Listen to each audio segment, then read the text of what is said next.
हम ये कर लेंगे, मतलब मेरा ऐसा ही था कि अच्छा ये आया वो भी कर लूँगी, ये आया वो भी कर लूँगी। Right. One career, one identity, one role is never thought of. And what happens when that one thing changes? My career at the age of 40, मेरा एक शौक था 14 साल की उम्र में एक गारमेंट का एग्जीबिशन किया एंड दैट वाज 100% सक्सेस। तो that was my kick start. Portfolio is either diversified or it is balanced or it is more concentrated. आप अपने लाइफ को, अपने करियर के पोर्टफोलियो को अगर देखें तो क्या नाम देंगी? हल्दीराम की लाइफ में किसी लेडी ने अप्रोच किया हो ना, वो एक आप हो। तो ये सारी चीज़ें बहुत it's a booster. Being a Gujarati, हमारे जीन्स में ये होता है कि 2-4 बिजनेस तो हम कर ही लेते हैं। आप अगर समय के साथ नहीं चले तो समय आपको पीछे छोड़ देगा, जनरेशन आपको पीछे छोड़ देगी। तो मेरा ये है कि बड़ों के साथ बैठो, उनके एक्सपीरियंस सुनो, और छोटों के साथ भी बैठो, उनकी स्किल सुनो।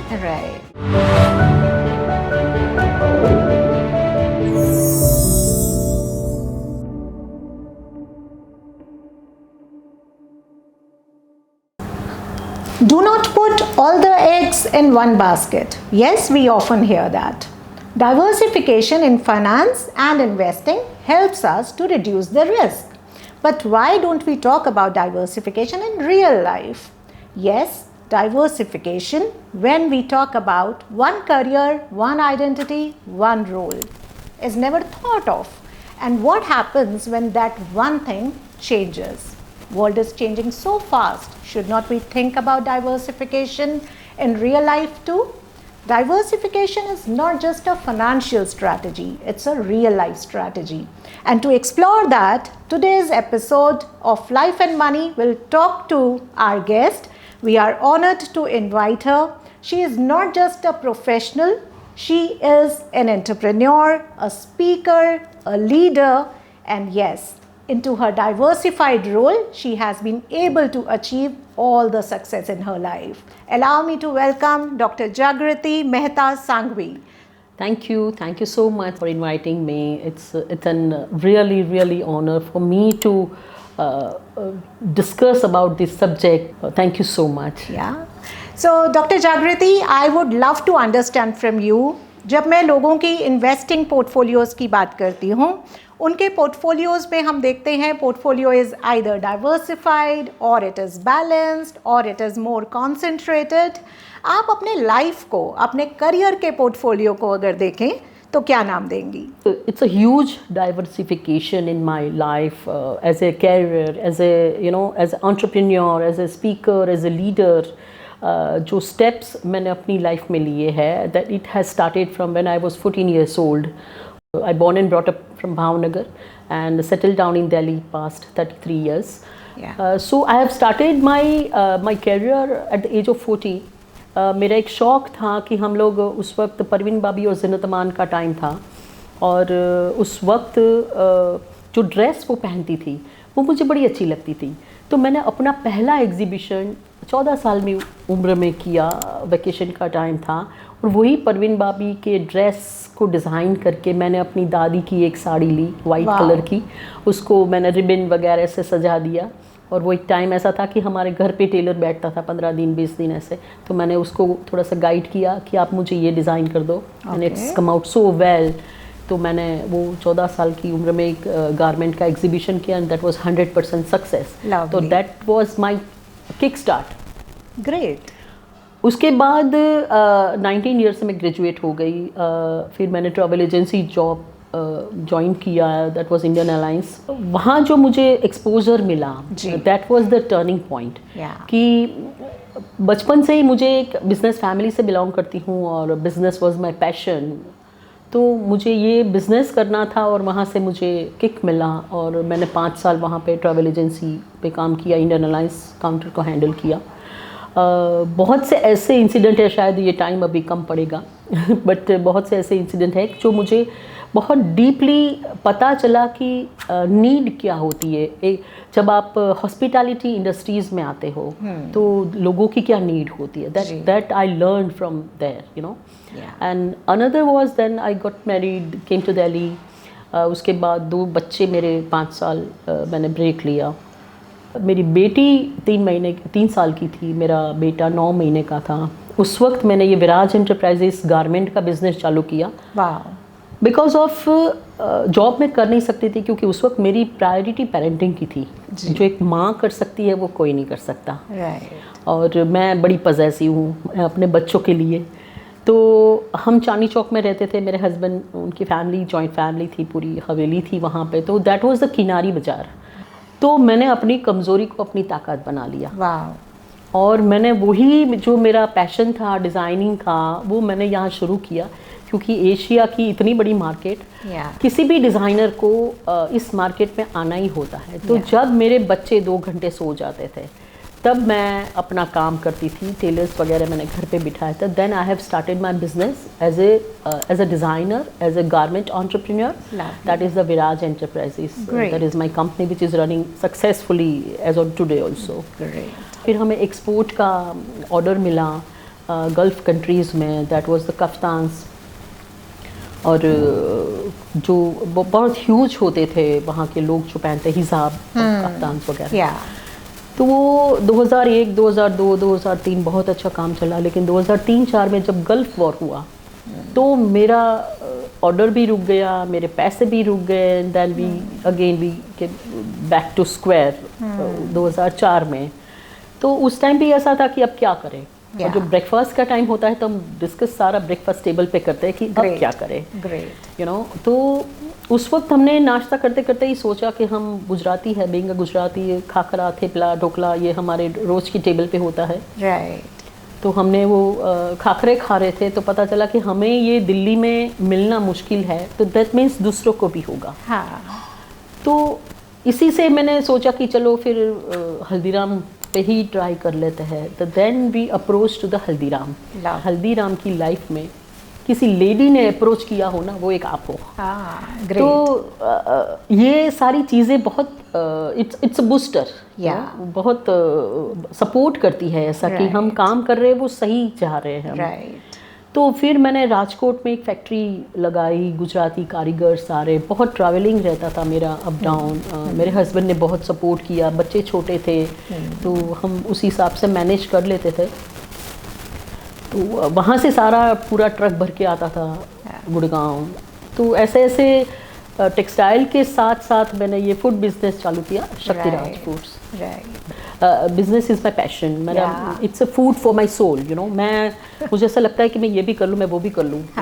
उसके बाद मुझे एक अपॉर्चुनिटी मिली कि कोविड आया 2019 में, और सब कुछ शट डाउन हो गया। तो हमारे पास एक ऐसा सॉल्यूशन हमने एक इंपोर्ट किया था। मेरे कज़िन है, तो उसके साथ मैंने पार्टनरशिप में ये बिज़नेस चालू किया, और that is the future guard technology. तो वो एक ऐसा सॉल्यूशन था कि अगर हम इस कमरे में भी स्प्रे कर देते हैं तो 3 महीने से लेके 6 महीने तक इसमें कोई भी ऐसे जर्म्स नहीं आएंगे। तो एक ये था तो वो हमें एक बड़ा अच्छा लगा। और उस वक्त कपड़ों का काम थोड़ा, मेरा विराज एंटरप्राइजेज है वो थोड़ा सा स्लो डाउन हो गया था, बिकॉज कोई घर में से कहीं बाहर निकलना ही नहीं होता था किसी को। तो द डिमांड गेटिंग डाउन। तो टाइम का सही इस्तेमाल करना मेरा नेचर है। तो उस वक्त ये अपॉर्चुनिटी आई, तो मैंने ये ग्रैब कर ली। और फिर हमें एक बहुत बड़ा ऑर्डर मिला। दैट वाज, हमने गुजरात विधानसभा में इसकी सर्विस दी, और चीफ मिनिस्टर की ऑफिस और सारे ऑल द डिग्निटरीज की चैम्बर्स में। बिकॉज ऑफ विराज एंटरप्राइजेज जो मेरा बिजनेस कंटिन्यू है, लेकिन अगर वो मेरा टाइम 4 घंटे ही मांग रहा है, वो जो मेरा टाइम बचता था तो वो मैं इन्वेस्ट करना चाहती हूँ। That I have invested my time in FRR immigration. तो EB5 वीज़ा स्पेशली जो मेरा काम था, और मैं नॉर्थ की मार्केटिंग मैनेजर रही 3 साल के लिए, लास्ट तक 2023, 24, 25 जी। यू नो, मैंने अपना टाइम को इन्वेस्ट किया। और ऑफ कोर्स पैसा कमाना, फाइनेंस तो बहुत ही ज़रूरी होता है। लाइफ अप डाउन का कोई भरोसा नहीं है। तो that is why how I did it. So nice. In fact जागृति जी, मतलब आपकी पूरी लाइफ जर्नी सुनने के बाद बहुत सारे सवाल उठ रहे हैं मन में, and may be one after the other. मैं आपसे ये ज़रूर समझना चाहूँगी कि लाइफ में बहुत बार ऐसा होता है, जैसे अभी हमने बात की कि आपका डाइवर्सिफाइड पोर्टफोलियो है या बैलेंस्ड है, तो आपने बड़ी खूबसूरती से बताया कि डाइवर्सिफिकेशन आप कैसे एक से दूसरे, दूसरे से तीसरे रोल पे चलती चली गई, राइट। लेकिन आपने एक पॉइंट पे ये भी कहा कि जब आपके बच्चे छोटे थे तब वो मॉर्निंग से इवनिंग वाला जॉब आपके लिए प्रेफरेबल नहीं था। उस टाइम पे डेस्टिनी भी आपको एक ऐसे एरिया में ले गई, किनारी बाज़ार, जहाँ पे आपका पुराना पैशन जो कि डिज़ाइनर का था वो उभर के आया। सो यू नो, कहते हैं ना कि जब हम कुछ करना चाहते हैं तो यूनिवर्स भी उसके लिए एफर्ट करने लगता है। तो आप किनारी बाज़ार पहुँची, वहाँ से आपने ये चीज़ स्टार्ट करी। मैंने देखा कि डाइवर्सिफिकेशन के साथ साथ आपने खूबसूरती के साथ अपनी लाइफ को बैलेंस रखा। जब ज़रूरत समझी पेरेंटिंग की, फैमिली की नीड्स की, तो आपने उसी हिसाब से अपने करियर को भी मोल्ड किया। That's so amazing. I am really inspired with your journey. Thank you. I am sure कि मेरे व्यूअर्स ये भी जानना चाहेंगे कि ये अपॉर्चुनिटीज़ जो आपने आप लेती चली गई, तो क्या ये एक इंटेंशनल मूव था या आपने सिर्फ जो अपॉर्चुनिटीज़ आती गई उनको ग्रैब करते चले गए आप? नहीं, ऐसे कोई प्लान नहीं था, कोई इंटेंशनल मूव नहीं था। जैसे जैसे अपॉर्चुनिटी आती गई वैसे वैसे मैं उसको पिक करती गई कि हाँ मैं ये कर सकती हूँ। बीइंग अ गुजराती, हमारे जीन्स में ये होता है कि 2-4 बिजनेस तो हम कर ही लेते हैं। जैसे आपने देखा है मुकेश अंबानी जी या जो ऐसे बड़े बड़े हैं, शायद 25-30 बिजनेस है, वो एक ही चेयर पर बैठकर चलाते हैं। मेरे पास 24 घंटे है। 24 घंटे में अगर मैं अपना एक्टिवली 14 घंटे समझूं या 12 घंटे समझूं, तो 12 घंटे में मेरा विराज एंटरप्राइजेस मेरे से 4 घंटे मांग रहा है। 2 घंटे मेरे किचन, उस वक्त कुक वगैरह मेरे पास थे नहीं, और मेरे हस्बैंड बड़े फूडी थे। मुझे बनाने का शौक था, उनको खाने का शौक था। तो एंड बच्चे भी थे, तो हर एक चीज़ को थोड़ा थोड़ा थोड़ा बैलेंस करके मैंने जो अपने लिए जो मेरे 2 घंटे बचते हैं उसको मैं कहाँ इन्वेस्ट करूँ। तो दैट वाज द कि मैं ये कर सकती हूँ। मेरा ये मानना है कि जिसको सक्सेस होना है, वो ज़्यादा से ज़्यादा जिम्मेदारी लेता है। तो वो जिम्मेदारी, चाहे मेरी mother in law father in law hospitalise थे, उसको भी मैं देख रही थी। एक टाइम ऐसा था, यही टाइम जो 98-99 से लेके कि सब लोग बॉम्बे थे और मैं और मेरे मदर इन लॉ अकेले थे। उनका कुछ ऑपरेशन हुआ तो वो डॉक्टर आके पूछ गए कि ये आपकी बहू ही है बेटी है, यू नो लाइक दैट। कि being a lady, being a wife, being a daughter-in-law, being a mother, आप अपनी कोई जिम्मेदारी छोड़ नहीं सकते, बट वो निभाते हुए आप अपने भी सपने पूरे कर सकते हो। So true. इनफैक्ट आपकी इस पूरी कॉन्वर्सेशन में जो अभी तक मुझे समझ में आया, आपने टाइम को बहुत महत्व दिया हमेशा, without even wasting a single minute. आपने हमेशा ये कोशिश की कि मैं इसको बेस्ट यूटिलाइज कैसे कर सकती हूँ, और उसी विलिंगनेस की वजह से आप शायद अपनी स्किल सेट पे भी सीखती चली गई, करती चली गई। एज यू राइटली सेड कि जब आपने ट्रैवल एजेंसी में काम किया, इंडियन एयरलाइंस के साथ काम किया, तो शायद मैनुअल प्रोसेसेस हुआ करते थे उस टाइम पे। तो आई एम श्योर आपने स्किल्स पे बहुत काम किया होगा through out your journey, because manual से आज देखे ज़माना कहाँ पहुँच गया है। तो मैं जानना चाहूँगी, अपनी स्किल्स पे काम करना कितना ज़रूरी था उस समय और कितना ज़रूरी है आज के समय में? स्किल्स के लिए कोई टाइम नहीं होता। That day to day you are the student of your life time. I would say like that. रोज ही सीखना है। जैसे मैंने पराग ट्रैवल्स में काम किया, उस वक्त कंप्यूटर नहीं था हमारे टाइम पे, और जब मैं स्कूल में थी, जब उस वक्त कैलकुलेटर आया था, मैं ये बात बता रही हूँ आपको 80s की। आज भी अगर मेरे पास कैलकुलेटर नहीं है तो मैं बहुत अच्छी तरह से कैलकुलेट कर सकती हूँ। क्यों? क्योंकि वो बेस इतना स्ट्रॉन्ग है। Basically to learn more, to learn new, ये मेरा एक पैशन रहा है बचपन से कि अच्छा ये मैं कैसे कर लूँ। कहीं बात से मुझे 3 इडियट्स मूवी याद आ गई, जिसमें बेसिकली ही वांटेड के जहाँ भी ज्ञान मिल रहा है बस बटोर लो। एग्जैक्टली जहाँ ज्ञान मिल रहा है वहाँ बटोर लो, पता नहीं कब काम आ जाए। और आई एम श्योर ये जो हमारी जर्नी होती है as a student, I think it's a life long journey. Yeah. आपके एंड तक भी, लास्ट ब्रेथ तक भी आप कुछ ना कुछ सीखते रहते हैं। That's so important. तो उसके बाद जैसे हम रजिस्टर किया, उसके बाद कंप्यूटर इंट्रोड्यूस हुआ था, जी। वो हमने सीखा। उसके बाद पेजर, मोबाइल, अभी गूगल, कंप्यूटर, ये सब कुछ आया। Yeah. अब नाउ इज एआई। तो मैं आज भी एआई पे काम करती हूँ। राइट वो रजिस्टर के साथ भी मैंने काम किया और मैं एआई के साथ भी हेल्प लेती हूँ। राइट। तो वो सीखना बड़ा ज़रूरी है। ज़रूरी day to day learning is very, नहीं तो आप वहीं के वहीं रहोगे। Exactly. आपको सीखना, चाहे किसी भी उम्र में, सीखने के लिए कोई एज नहीं होती। जी, आपको सीखना ही पड़ेगा, नहीं तो आप पीछे रह जाओगे। राइट। आप अगर समय के साथ नहीं चले Yeah. तो समय आपको पीछे छोड़ देगा, हाँ। जनरेशन आपको पीछे छोड़ देगी। राइट। तो मेरा ये है कि बड़ों के साथ बैठो, उनके एक्सपीरियंस सुनो, और छोटों के साथ भी बैठो, उनकी स्किल सुनो। राइट। जागृति जी, यहाँ मैं अपनी जर्नी थोड़ा सा आपके साथ शेयर करना चाहूँगी। मैंने 20 साल कॉर्पोरेट में काम किया, टॉप लीडरशिप के साथ में एसोसिएटेड थी। I was assistant to the managing directors और द CEOs। लेकिन हमेशा एक कभी भी लगा कि जॉब छोड़ के बिजनेस स्टार्ट करना है तो एक डर रहा अंदर। कहने का सिंपल ये है कि एक फियर फैक्टर होता है। जब आप कुछ भी नया स्टार्ट करने की सोचते हैं तो आपको लगता है कि एकदम स्क्रैच से स्टार्ट करना होगा, और ये जो 1-1.5 लाख अभी आता है ये नहीं आएगा एकदम से। तो उस फियर फैक्टर के बारे में, आपने तो इतना सब कुछ चेंज किया, डाइवर्सिफाई किया, तो क्या कभी वो फियर फैक्टर नहीं आया माइंड में? नहीं, कभी ऐसा फियर फैक्टर नहीं आया, क्योंकि मैं और मेरे हस्बैंड दोनों काम करते थे। तो जो भी अप डाउन्स आए तो आइदर हम ये कैलकुलेट करते थे कि भाई चलो इससे अपना घर चल जाएगा, अब ट्राई यहाँ करते हैं, you know. Other thing is कि फियर फैक्टर वो मेरा नेचर में नहीं है। थर्ड वन इज़ कि हम किसी शोशा में नहीं गए। मैंने मेरा बेटा DPS मथुरा रोड में पढ़ा है, मेरी बेटी प्रेजेंटेशन कॉन्वेंट में पढ़ी है। बहुत हाई प्रोफाइल लोग वहाँ पे आते थे, लेकिन हम किसी शोशा में नहीं गए कि उस चीज़ को पूरा करने के लिए मुझे ज़्यादा पैसे की ज़रूरत पड़े।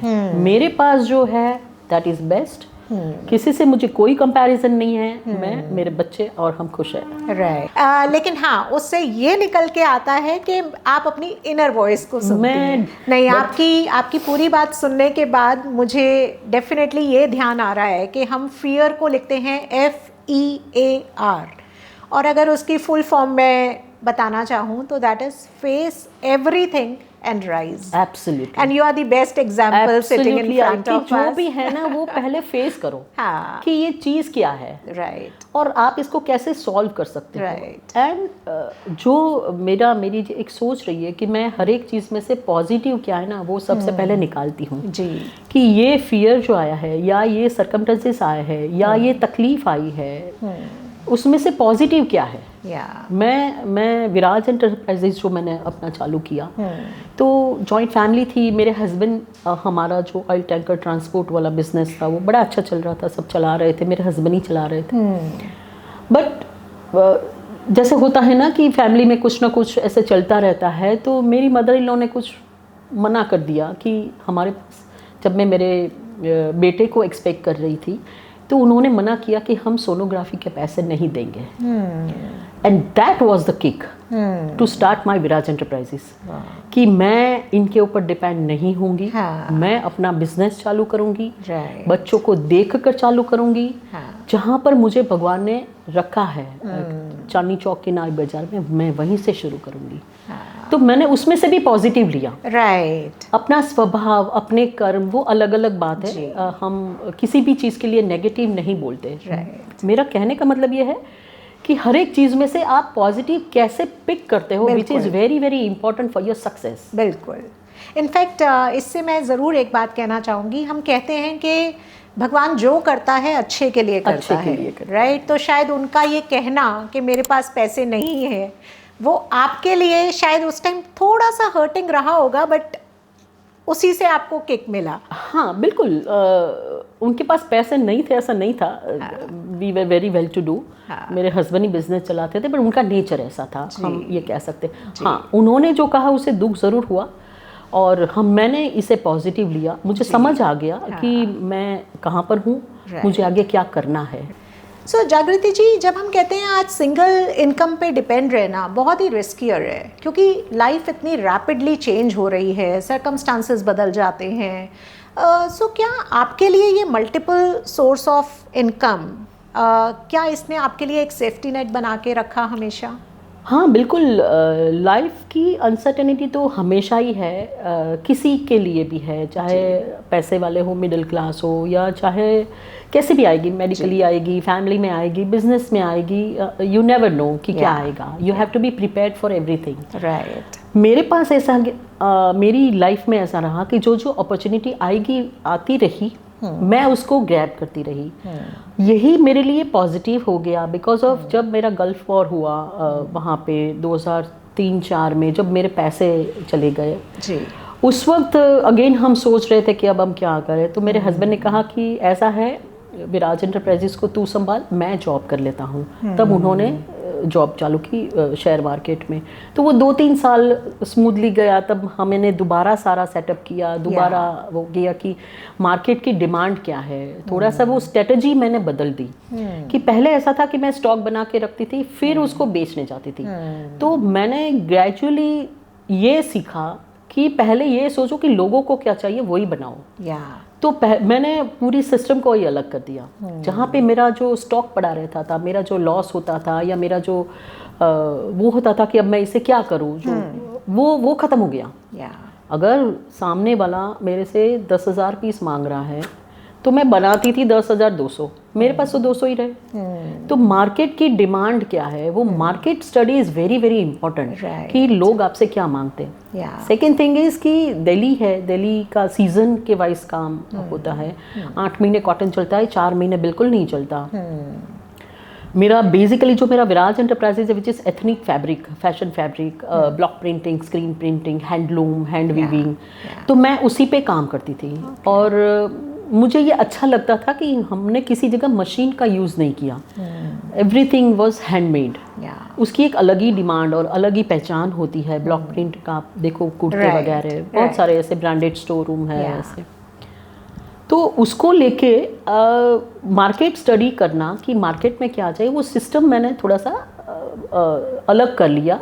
तो अगेन मेरा वो विराज एंटरप्राइजेस का जो लॉस हुआ था मेरे कपड़ों का 2003-4 में, जब गल्फ वॉर में, वो पिकअप करने लगा।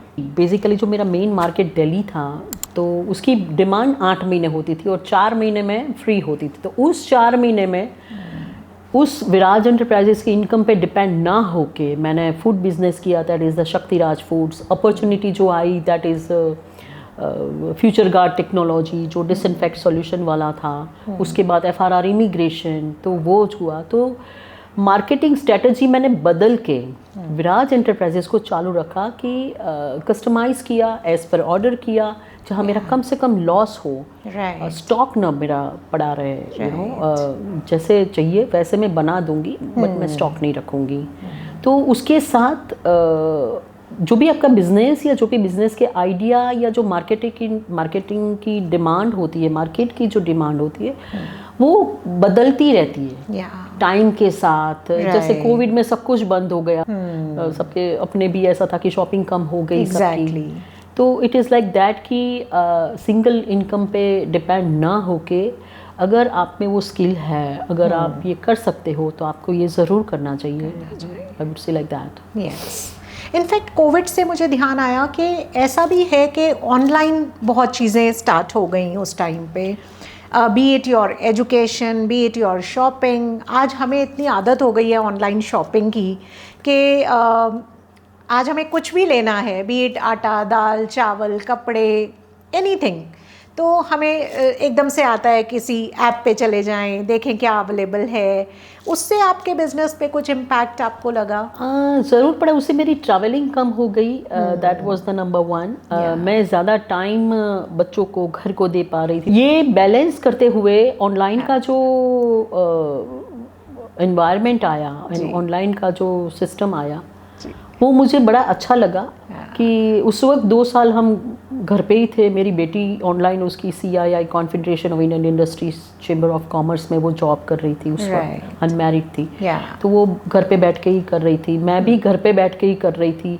ऑनलाइन की वजह से हम जो डिज़ाइनिंग वगैरह का सेक्टर था, हाँ, वो हम कंप्यूटर से करने लगे, घर पे बैठ के करने लगे, तो वो खर्चे भी कम होने लगे उस वक्त, निकलना भी नहीं था तो।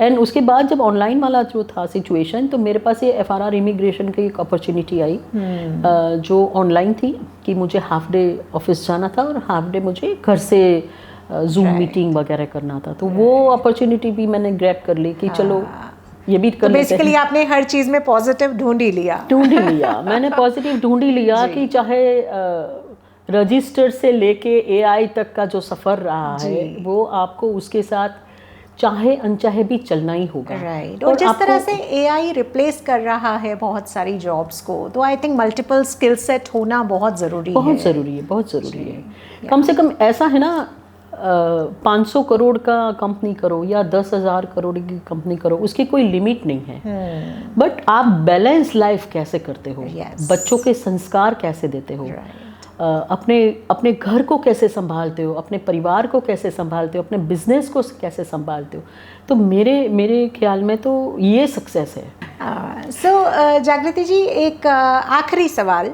अब आप बीजेपी लीडर हैं जी। और जब हम कहते हैं ग्रोथ भी मिल जाए लाइफ में और सक्सेस भी मिल जाए, तो एक सेंस ऑफ रिस्पॉन्सिबिलिटी आने लगती है, और उस सेंस ऑफ रिस्पॉन्सिबिलिटी में सबसे पहला अंदर से थॉट आता है कि अब मैं सोसाइटी को वापस कैसे दे सकती हूँ। तो giving back to the society में कुछ आपका कंट्रीब्यूशन रहा हो, उस पर मैं जानना चाहूँगी। अभी मैंने यही रास्ता लिया है कि how to give back to the society. जब एक बार मैं जो मुझे डॉक्टरेट की डिग्री मिली, एक गुवाहाटी में एक कॉन्फ्रेंस था, तो वहाँ पे बहुत लोग आए थे, एक बेंगलोर से जिसकी यूनिवर्सिटी है वो लोग भी आए थे, और उन्होंने देखा, मेरी स्पीच सुनी, मेरा पूरा पोर्टफोलियो देखा, तो उन्होंने एक इंटरव्यू लिया 3 महीने का, उसने मुझे एक प्रोग्राम दिया। तो उसके बाद उन्होंने मुझे ऑनररी डॉक्टरेट की डिग्री दी कि ना बेंगलोर राय यूनिवर्सिटी आपको डॉक्टरेट की डिग्री देती है। तो मुझे उस वक्त ऐसा था कि समाज आपको देखता है। हमारा गुजराती समाज भी यहाँ बहुत बड़ा है। वो 15-20 लोग आए थे मेरे घर पे कि आप इलेक्शन में खड़े रहो, तो उस वक्त भी मुझे लगा कि समाज आपको देखता है। कोई आपके सामने तारीफ करने आए या ना आए, किसी के तारीफ के लिए आप वेट मत करो जी, आप जस्ट मूव ऑन, चलते जाओ। तो BJP, being a BJP leader, being a politician, being a social worker, मेरा एक कॉन्फ्रेंस था जहाँ पर मुझे बिजनेस के ऊपर मुझे एक स्पीच देनी थी। उसके बैनर्स लगे थे दिल्ली में, तो वो एक बैनर बीजेपी हेडक्वार्टर्स पे लगा था, और उस वक्त बीजेपी का ऑफिस अशोक रोड पे था, पुराना था। वो मैंने देखा और मुझे एकदम से स्ट्राइक किया कि ये यहाँ क्यों लगा है। तो जैसे मैंने पहले कहा कि भगवान आपको संकेत भेजता है, कुदरत आपको कहता है कि आपको अब आगे इस रास्ते पे जाना है। तो दैट वाज द किक कि मुझे यहाँ पे जाना है। उसके बाद मुझे बीजेपी वीवर सेल का एक मीटिंग था, जो उस वक्त सेल चल रहे थे, तो मुझे एक प्रोजेक्ट मिला था कि आप ऑल ओवर इंडिया से देखो, आर्टिजन, कारीगर्स, वर्कर्स जो छोटे छोटे हैं, वो लोग what they are expecting from the state government and what they are expecting from the central government, उसके वहाँ क्या नहीं पहुँचता। वो एक मेरा बहुत बड़ा एक्सपीरियंस रहा to move towards the society, to move towards the political life. And उसका मुझे लगा कि नहीं, जो मेरा अनुभव रहा है इतने 30-35 साल की जो मेरी जर्नी रही है, वो अब लोगों को कहीं ना कहीं मैं हेल्प कर सकती हूँ। ये मेरे कॉन्शियस हुआ, ऐसा मुझे लगा कि मुझे ये करना चाहिए। ये किसी को, वो उस वजह से हुआ कि वो एक सर्वे ऐसा था कि कुल्लू के कारीगर को क्या चाहिए, जो शॉल बनाते हैं, वुलन शॉल वीविंग करते हैं। साउथ इंडिया जो कॉटन मेन बनता है या साड़ियाँ बनती, उनको क्या चाहिए। उड़ीसा बहुत एक इक्कत का फैब्रिक, एक हेरिटेज है हमारी, एक विरासत है देश की, उसके कारीगर को क्या चाहिए। आसाम के कारीगर को क्या चाहिए। तो वो एक जो मेरी 6 महीना लगा मुझे उस सर्कल को घूमने में और रिसर्च में, और तब मुझे पता चला कि मेरा ये 30-35 साल का एक्सपीरियंस ऐसे छोटे छोटे लोगों को कहीं ना कहीं डेफिनेटली मदद करेगा, और मुझे इस रास्ते पे जाना चाहिए। उस वक्त मुझे एक आसाम से एक छोटे से कारीगर जो बहुत बंगाल के बॉर्डर पे था, उसने ये बोला कि मैडम हमें डिज़ाइनर की ज़रूरत नहीं है, हमें टेक्नीशियन की ज़रूरत है, क्योंकि वहाँ ऐसी भी छोटी छोटी जगह है, आज भी वहाँ बार्टर सिस्टम चल रहा है कि हम आपको इतना कपड़ा देते हैं, आप हमें इतने चावल दो। आज भी चल रहा है वहाँ पे। और ये आज भी, शायद मैं बोलना गलत होगा क्योंकि ये सर्वे 2018 का था, जब जीएसटी इंट्रोड्यूस हो रहा था जी। मुझे अभी नहीं पता 8 साल में। तो उस वक्त जब मैंने ये सर्वे किया कि हमें टेक्नीशियन की ज़रूरत है, क्योंकि हमें पता ही नहीं है कि एक मीटर क्या कपड़ा होता है जी। तो मुझे तब पता चला कि हम मेट्रो सिटी में बैठे हैं, हम साउथ दिल्ली में माल सप्लाई कर रहे हैं, हम बेस्ट फैब्रिक बना रहे हैं कि मतलब बड़े बड़े डिज़ाइनर्स हमसे ख़रीदते हैं, एलीट पीपल हमारे कस्टमर है, बट ज़रूरत उनको नहीं है। ज़रूरत उस गांव में बैठे हुए एक छोटे से कारीगर को है कि उसको हमें गाइड करना है कि बेटा तू ये कर, या भाई साहब आप ये करो। तो that was the kick, you know, कि ये मैं इस रास्ते पे चली। उसके बाद मैं बीजेपी में इन्वॉल्व होती गई और मेरे को रिस्पॉन्सिबिलिटी मिलती गई, और अभी मैं महिला मोर्चा में दिल्ली प्रदेश में एग्जीक्यूटिव कमेटी मेंबर हूँ। और बीइंग अ गुजराती, एक 2022 में एमसीडी का इलेक्शन था, उसको मैंने दिल्ली में जितने भी गुजरातीज़ रहते हैं उसको लीड किया था, और उसकी मैं प्रेसिडेंट थी दिल्ली प्रदेश से। और अभी मैं महिला मोर्चा में काम करती हूँ, और अभी ऐसा है कि यही रास्ता है, इसी पे मुझे आगे जाना है, एसोसिएट विथ माय बिजनेस। ऐसा नहीं है कि मेरा बिजनेस बंद हो गया, ऐसा नहीं है कि मेरा वो हो गया कि आज भी आप वो बैलेंस बना के चल रही हैं। आज भी बात है सीखते गए। Mainly is to learn is very very important in your life. Right. I think कहते हैं ना कि learn, unlearn and relearn, ये तो एक प्रोसेस है और आपको करते रहना है जी। You never know आपके सामने कौन सा टाइम आएगा जी, you know, so you have to be ready for that. Lovely. So Jagriti ji, I think it was wonderful to be with you today. एक आखिरी सवाल, आपकी लाइफ से हमें बहुत सारे लेसन्स मिले, लेकिन कुछ ऐसे फाइनेंशियल लेसन्स जो आप ही की लाइफ से निकल के आए, वो हमारे व्यूअर्स के लिए एक बार। ऐसा है ना, बचपन में फाइनेंशियली रिस्पॉन्सिबिलिटी आज के टाइम में अकेले मेल की नहीं है, ये मैं ज़रूर कहना चाहूँगी, पहली बात। दूसरी बात, हर एक लड़की को, बहू हो बेटी हो, हर एक फीमेल को फाइनेंशियली इंडिपेंडेंट होना बहुत ज़रूरी है। जब आप फाइनेंशियली इंडिपेंडेंट होते हो तो दूसरे को डिपेंडेंसी कम हो जाती है। तो ये जो सारे छोटे छोटे शहरों में, गांव में इतने सारे इंसिडेंट्स बनते हैं, वो कम हो जाएंगे जी।